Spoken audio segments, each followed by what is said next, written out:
front line. Hold strong, a battle tested. Hold strong, a battle tested. What's going on YouTube? Dalton here with Battle Tested Athletics, and today's that video I promised you guys, the 5 stages of physical fitness or physical activity. And just to let you guys know, as we go through this, you might not feel like you started in the first one, you may have started in the second one. It's really a person-to-person kind of basis on where you're going to start. And some people may move faster through the stages, some people may move a little slower, It's really just a mindset type thing where, where are you at when it comes to these stages? And I'd like to know. So after this video, I'd like you guys to go down in the comments and let me know where you guys started, how long you stayed in certain stages, and which stage you thought was the hardest to get out of, because like I said, it's different for everybody. And I kind of wanted to get some feedback on where a lot of people are when they started. So to start the video off with the first stage, it's the pre-contemplation stage. And this is the stage of you're not really aware. You may be really, really unfit. You may be out of shape really bad, but you're not aware of it. You're comfortable. And this is where a lot of people have the hardest time getting out of, because you're comfortable. When someone's comfortable, people don't want to do new things. It's just how the world is nowadays. I'm in the military and I do PT every now. I did PT every now and then so I could stay fit for the PT test that I had to do every 6 months. And that for me was, between that 6 months before I started getting ready for that PT test, I was comfortable. I wasn't the fastest guy, I wasn't the strongest guy for push-ups, sit-ups, and my run and all that, but I was happy with it and I felt comfortable, and I didn't want to branch out and really kind of, keen in on a lot of my physical activity levels. And, somebody might say, hey man, you should start working out, and you might either flat out ignore it, like, I'm not even going to acknowledge that they said that, in one ear out the other type thing. And then you might just deny it, like, hey, I never have issues when it comes to that PT test or when it comes to something that you may be doing. So when it comes to that, just in denial, and this is a big denial stage where you don't really care or you're comfortable with that, which leads us into the second stage, which is the contemplation stage. This is where use a lot of I should statements, and this is where you're becoming aware. So you might be going up a set of stairs and getting out of breath, or that favorite t-shirt or those favorite pair of jeans that you wore before, they're not fitting as well anymore. And you start, oh man, you're becoming aware of, this isn't where I was, this isn't where I was before, this isn't what I want. So you start using a lot of I should statements, like maybe I should join a gym, or maybe I should go running. And this is where you start making goals. So you're like, well, I want to get better at running, so you're like, well, I could go running. Well, how am I going to do that? I could go to the gym, I could run outside, I should go to the gym, I should run outside. This is where you are, and this is where I want to be. So this is a big goal setting stage for some people, which leads us into the next one, which is the preparation stage. Now, the names of the stages themselves kind of give you the idea of what they're about, but like I said, for everyone it's a little different. So the third stage is the preparation stage, where you start planning how you're going to fulfill your goals. Where before is I should join a gym or I should go running, this is I could join that gym. I could go running outside. I could do push-ups every time I wake up. I could do push-ups right before I go to bed. I could do this and that. And this is where a lot of the mindset of how you think about yourself and your physical activity is going to change, is the preparation stage. Because before, you deny it, and then you're thinking about it, and now you're aware of it, and you want to change it. And you start setting how you're going to do those, how you're going to change and reach those goals. And so this is where you rely on a lot of motivation to kind of get into it. So like before, I would sit here and I would be talking with my buddies, and I'm like, man, he's really fit. And, he runs, twice as fast as me when it comes to those 2-mile runs. And you get a lot of motivation, like, I can do that. I know I can do that. Which leads us into the action stage, which is the fourth stage.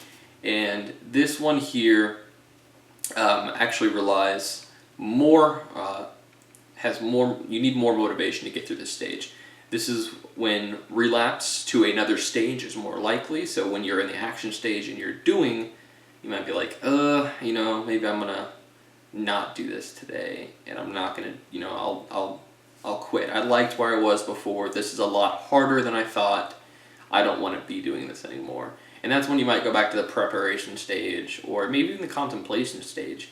But I feel like, and like this is just for me, once you reach that action stage and you're fully aware of your physical level and your activity and your physique and all that, I don't think you can go back to the first stage. Once you've become aware, I don't feel like as a person you can go back to the pre-contemplation stage where you just ignore and deny it, because you've already become aware. You know, no matter what, it's always in the back of your head.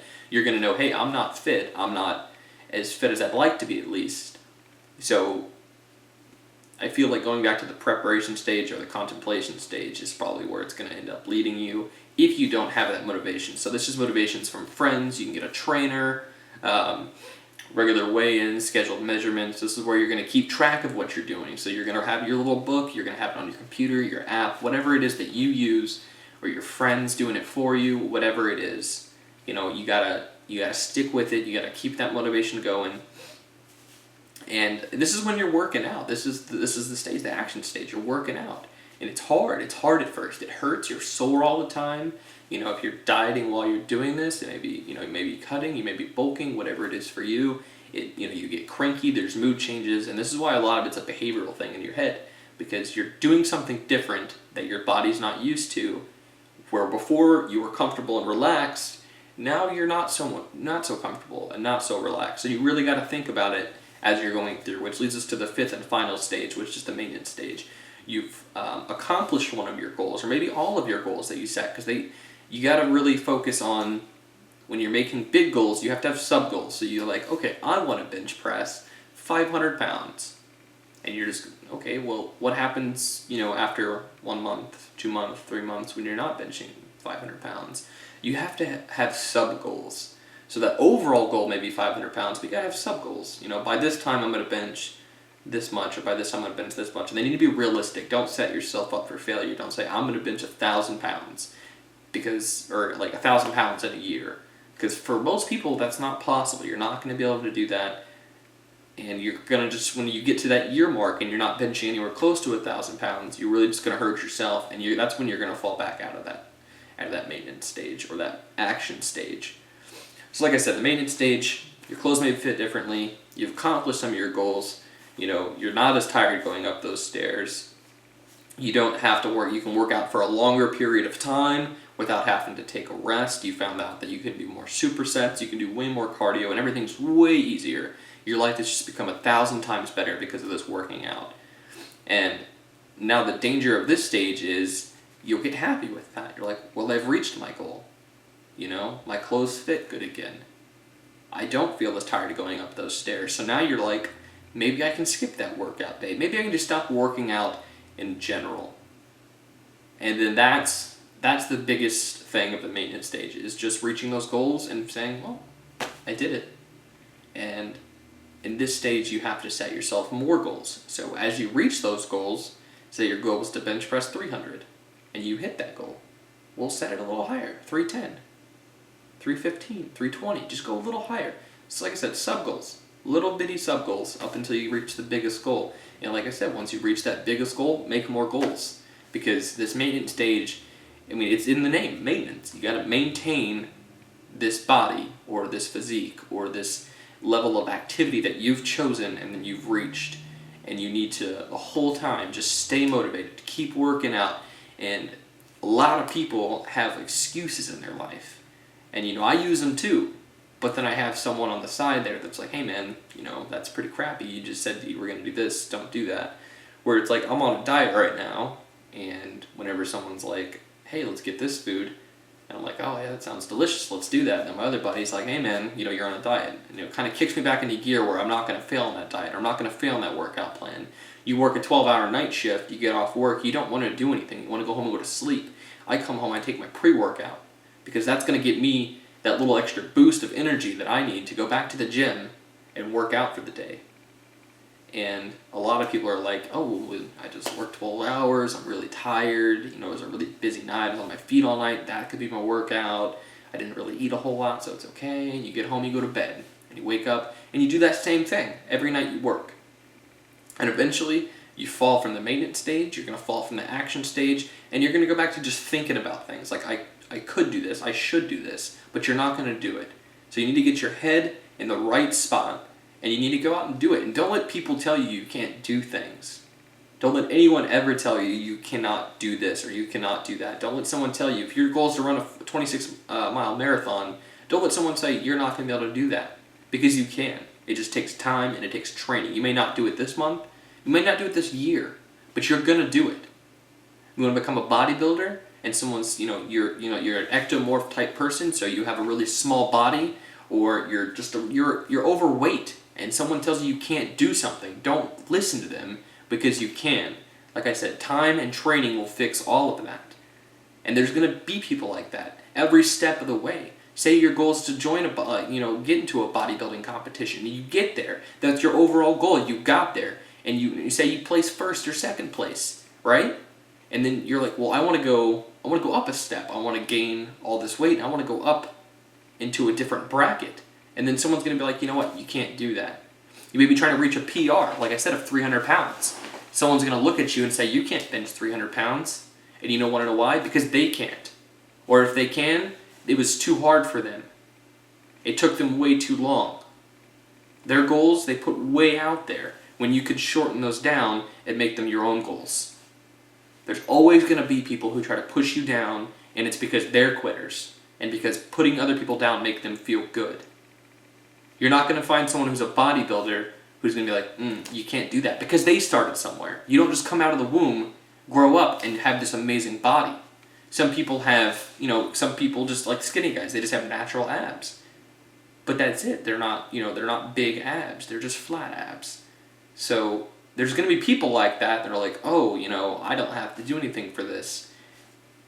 And they might try to cut you down, but people who work hard for things aren't going to be the ones who tell you you can't. Those people are going to be the ones you want to surround yourself with, the people who work hard every day. Don't take that friend who uses excuses every single day of not going to the gym. Take that other friend on the other side who's always going to the gym, no matter what. No matter what time of day it is, no matter what they did that day, they're going to the gym. They're going to work out, they're going to run, they're going, whatever it is that pertains to you, and this pertains to everything. This isn't just working out. This isn't just some sort of physical activity. This is anything you want in life. If your goal is to go to school and finish school, don't let someone tell you you can't. If your goal is to run a marathon or become a bodybuilder, you can. Don't let someone tell you no. Because it's all a mind game. All you have to do is believe one person, and it's in your head forever, that you can't do that. But if you just let it slide right off, just let it slide right off your shoulders, go in one ear, out the other, when someone says that you can't do something, you're going to accomplish it. So go back through. I want everyone that watches this video to please go down and comment which stage you started in, which stage was the hardest for you. And just to share something for me, I feel the hardest stage was the action stage, because that is where I had the most trouble, was getting to that maintenance stage. Because I was tired all the time, before, where bodybuilders go to the gym 2, 3, 4 times a day. They eat all this food, and that's their job, that's what they do. But then you have some people who, like myself, or some other bodybuilders, not everyone that's their sole job, but they work on top of it. I work 12-hour night shifts. I work 6 p.m. to 6 a.m. I'd get off work, I didn't want to do anything. I'd use excuses. My body was always tired and fatigued at work. I work in an emergency room where we have to do CPR, we have to do all these, we have to lift patients, we have to do all these things that are physical, and I'd use that as an excuse. It'd be like, well, I don't want to move this patient, or I don't want to work out tonight because I have to move this patient today, my arms are tired already. What happens when I go do the workout, and then I get to work and I can't do CPR because my arms are too tired, or something like that, which is just some stupid excuse. Your arm, I can do my job while I'm sore or while I'm tired. It's just something I was putting in my head that I try to use an excuse, until I had one of my friends kick me in the ass and say, you know what, dude, stop thinking like that, because if I can do it, you can do it. And those are the people you want to surround yourself with. And like I said before, once you reach that maintenance stage, stick with it. Don't just, oh, I reached it, I'm done. Because you're going to fall right back down. You're going to lose all of those gains that you got. Keep track of what you do and continue bettering yourself as a person, no matter what aspect of life, whether it's physical fitness or whether it's education, whether it's your career, whatever it is, do what you want to do. So like everything that I've talked about in this video, if you're going to get one thing, it's don't listen to people and find that thing that motivates you, because that's what's going to keep you going through all the ups and all the downs when it comes to whatever you're trying to accomplish. So thanks for watching this video, guys. I appreciate it. Don't forget to hit the subscribe somewhere down in the corner here. Follow me on Twitter. It's at B_T_athletics. And from there, I kind of put links or updates on when we put this next video out. And I hope you guys enjoyed this video. If there's something I could change through this video, let me know.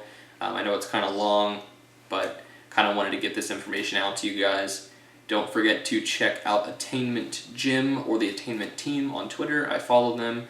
I'm getting my shirts in next week. I'm super happy. I'll be taking some pictures and uploading those to Twitter and then the Facebook gallery as well. And if you want to go buy some of their t-shirts or anything like that, there's a 10% off code in the description box below. Make sure to use that, and I hope you guys all have a nice day.